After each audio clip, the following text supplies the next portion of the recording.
Hello guys, मैं संजीव आपका स्वागत करता हूं आपके अपने यूट्यूब चैनल मैथ फायर में। आज हम सीखने वाले हैं मूल्य, खपत और खर्च से संबंधित क्वेश्चन। लेकिन उसके पहले पिछले वीडियो के कुछ होमवर्क वो आपको करा दिए जा रहे हैं। यदि किसी गांव की 3000 जनसंख्या में अगले साल 15% की वृद्धि हो जाती है तो अब उस गांव की जनसंख्या क्या होगी। तो जैसा कि मैंने बताया था, किसी भी संख्या को हम पूरा 100% मानते हैं।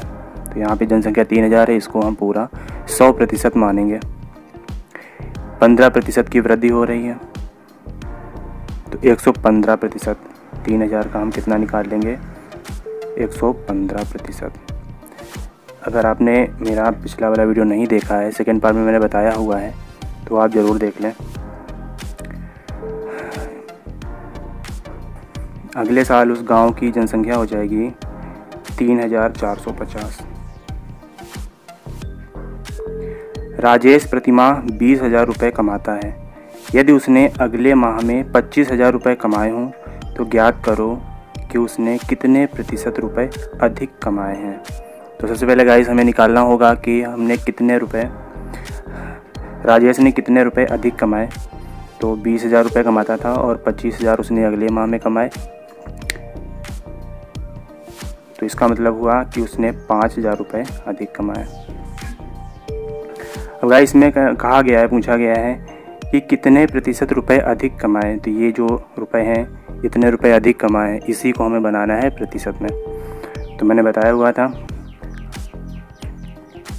कि एक रिस्पेक्ट संख्या होती है, उसी संख्या के रिस्पेक्ट में हम प्रतिशत में बनाते हैं।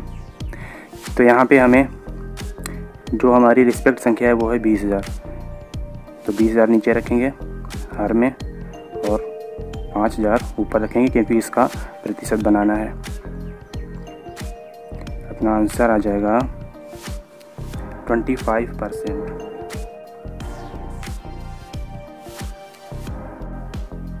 अगला क्वेश्चन, राजेश की प्रतिमाह आय 20,000 रुपये तथा निशा की आय 25,000 रुपये है। ज्ञात करो कि राजेश की आय निशा की आय का कितने प्रतिशत है। पिछले वाले क्वेश्चन में हमने निकाला था, ये जो अधिक रुपए थे इनको हमने प्रतिशत में बनाया था। इस वाले क्वेश्चन में पूछ रहा है निशा की आय का कितने प्रतिशत है राजेश की आय, यानी जो राजेश की आय उसको हमें बनाना है प्रतिशत में। इसके रिस्पेक्ट में, निशा की आय के रिस्पेक्ट में। तो निशा की आय 25,000 है, तो इसको हम नीचे रखेंगे क्योंकि इसी के रिस्पेक्ट में हमें निकालना है। और प्रतिशत में हमें किसको बनाना है, राजेश की आय को। 100 का मल्टीप्लाई कर देंगे, ये आ जाएगा 4%। Sorry guys, 8%। नेक्स्ट, ये वाला क्वेश्चन भी सेम 2 नंबर की तरह ही है। इसमें पूछा गया था कि राजेश ने अगले माह में कितने प्रतिशत रुपए अधिक कमाए हैं। लेकिन इस वाले 4 नंबर सवाल में इसमें निशा और राजेश दोनों कमा रहे हैं, तो इसका हमें कंपैरिजन करना है निशा और राजेश की आय से। पूछा गया है निशा की आय कितने प्रतिशत अधिक है राजेश की आय से। तो निशा की आय को हमें प्रतिशत में बनाना है। जो निशा की आय अधिक है उस आय को प्रतिशत में बनाना है। तो कितने अधिक है, 5,000 रुपये अधिक है। सेम पूरा प्रोसेस वही रहेगा, इसके आगे 2 नंबर की तरह ही दाम। तो राजेश की आय से कितने प्रतिशत अधिक है, राजेश की आय को नीचे लिखेंगे क्योंकि इसकी इसी के रिस्पेक्ट में निशा की आय की अधिकता पूछी गई है, 5,000 अधिक है। आंसर आ जाएगा 25%। तो गाइस अब आते हैं मूल्य, खपत और खर्च वाले सवालों पर। इसका मैं आपको कॉन्सेप्ट बताऊंगा। इसका कॉन्सेप्ट समझने के लिए आप पूरा वीडियो बहुत ध्यान से देखिएगा। मैं वादा करता हूं कि आपको वीडियो पूरा समझ आ जाएगा। मान लेते हैं गाइस बाज़ार में चीनी 25 रुपये किलो मिल रही है, तो ये हमारा हो गया मूल्य 25 रुपये। और हम अपने घर लेके कितना जाते हैं, कितनी चीनी लेके जाते हैं, कितनी हम खाते हैं, मान लो 2 किलो, तो ये हमारी हो जाएगी खपत। इनका मल्टीप्लाई करेंगे तो 50 रुपये जो है अपना खर्च हो जाएगा। इतनी बात आपको समझ आ गई होगी गाइस। अगर हमें खर्चा अपना 50 रुपये ही रखना है, चीनी का मूल्य घटे या बढ़े उससे हमें कोई मतलब नहीं। अगर हमें खर्चा 50 रुपये ही रखना है तो हम क्या करेंगे, मान लो चीनी हो गई 2 रुपये किलो, तो हम अपनी खपत कितनी बढ़ा देंगे, कितने किलो चीनी खरीदेंगे कि हमारा जो खर्चा है वो 50 ही बना रहे। तो गाइस हम 25 किलो चीनी खरीदेंगे, जिससे क्या होगा कि हमारा खर्चा 50 ही बना रहेगा। तो इस बात से हमें ये समझ आता है कि मूल्य और खपत ये दोनों एक दूसरे के अपोजिट होते हैं। अगर मूल्य 5 रुपये है, खपत 4 रुपये है, तो हमें खर्च बराबर रखने के लिए मूल्य को 4 रुपये रखना होगा और खपत को 5 रखना होगा। बस यही अपना कॉन्सेप्ट है। इससे अगर आप समझ गए तो आपको सारे सवाल आ जाएंगे। अभी मैं आगे क्वेश्चन करा रहा हूँ, वो आप अच्छे से देखिएगा। और कॉन्सेप्ट समझाने के बाद मैं आपको इसकी मैट्रिक भी बता दूंगा, आप उससे भी कर सकते हैं। किसी वस्तु का मूल्य 25% से बढ़ जाता है तो एक व्यक्ति ने अपनी खपत में कितने प्रतिशत की कमी की होगी कि उसका खर्च अपरिवर्तित रहे। तो यहाँ पे मूल्य की बात करते हैं। 25% से मूल्य बढ़ जाता है तो मान लेते हैं पहले 100% था और अभी हो गया है 125, क्योंकि 25 से बढ़ गया है। इसको अगर हम काटेंगे तो 25 चौको 100, 25 पंचे 125। इसका रेशो निकल के आ गया 4 और 5 का, यानी पहले 4 था और अब 5 हो गया। इसको ये भी बोल सकते हैं पहले 100 था और 125 हो गया, लेकिन ये संख्या बड़ी है तो इसको हमने काट के छोटा कर लिया है। अब हम क्या करेंगे कि पहले मूल्य 4 था और बढ़ने के बाद अब हो गया 5, तो यहाँ पे रख देंगे मूल्य के सामने 4 था और 5 था। और पीछे मैंने बता दिया है कि खपत मूल्य की रिवर्स होती है, उल्टा होती है। तो बिना कुछ सोचे समझे ही हम इसको रख देंगे 5 और 4, यानी खपत पहले 5 थी अब 4 हो गई है। बस यही कॉन्सेप्ट है। अगर ये आपको समझ में आ गया है तो आप आगे क्वेश्चन कर लेंगे। तो गाइस हमारा मेन मकसद था खपत निकालने का।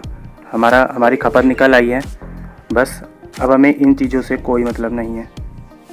अब हम ध्यान देंगे सिर्फ खपत में। इसके आगे बस आप ध्यान से समझिएगा, मैं आपको समझा रहा हूँ,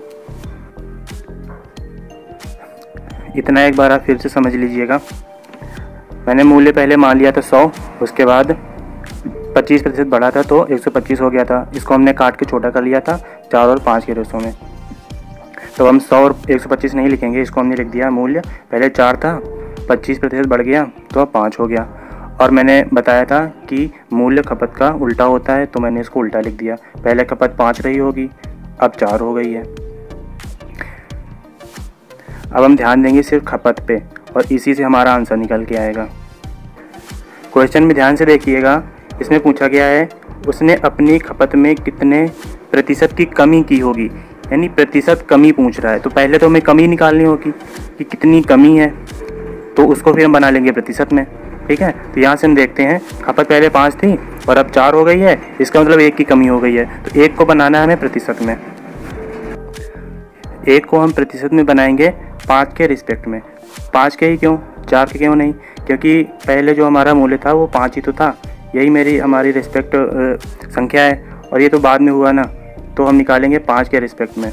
यानी जिसका रिस्पेक्ट में निकालते हैं उसको नीचे रखते हैं और जिसको प्रतिशत में बनाना होता है उसको ऊपर रखते हैं और 100 का मल्टीप्लाई कर देते हैं। तो अपना आंसर निकल के आ जाएगा 20%, यानी 20% की खपत में कमी करनी होगी। तो गाइस इसकी ट्रिक होती है R बटे R प्लस माइनस 100 और गुणा में 100, क्योंकि हमें प्रतिशत बनाना है। R क्या होता है? R होता है वस्तु का बढ़ा मूल्य या फिर घटा मूल्य। तो कितना बढ़ रहा है? 25%। तो 25 बटे 25। अब यहाँ पे हमें प्लस लगाना है माइनस लगाना है, ये डिपेंड करता है कि वस्तु का मूल्य घट रहा है या बढ़ रहा है। अगर बढ़ रहा है तो प्लस लगाएंगे और घट रहा है तो माइनस लगाएंगे। तो यहाँ पे मूल्य बढ़ रहा है तो हमने प्लस लगा दिया, प्लस 100 कर दिया और गुणा में 100 कर दिया। इसको हम सॉल्व करेंगे तो ये आ जाएगा 20%। चलिए गाइस इस क्वेश्चन से समझते हैं।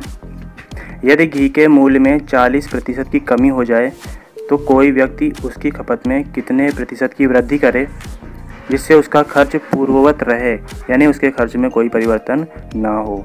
तो मान लेते हैं कि पहले घी का मूल्य 100% रहा होगा और 40% की कमी होने पर अब हो गया 60%, 60 रुपये हो गया। ठीक है गाइस, तो इसको हम काट के छोटा कर लेते हैं तो ये आ जाएगा 5 और 3। तो ये हमारा मूल्य था, प्राइस था जो पहले 100 था और अब 60 हो गया था, जिसको हमने काट छोटा कर लिया। तो अब हमारा मूल्य जो है पहले 5 था और अब कितना हो गया, 3 हो गया। चलिए अब इस मूल्य को हम यहाँ पे लिखे दे रहे हैं, पहले 5 था अब 3 हो गया। और खपत इसका उल्टा होती है, तो पहले 3 थी और अब 5 हो गई। पहले कम थी खपत और अब बढ़ गई है। तो हमने कहा था अब बाकी चीज़ों से हमें कोई मतलब नहीं होता है, बस हमें खपत से मतलब होता है। तो यहाँ पे हम क्या करेंगे, 3 से 5 हो रही है।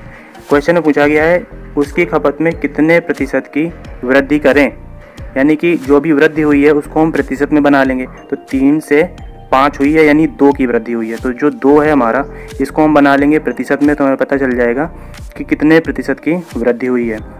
अब 2 को जो हमें प्रतिशत में बनाना है, किसके रिस्पेक्ट में बनाना है, 3 के रिस्पेक्ट में, क्योंकि पहले हमारा मूल्य 3 ही था।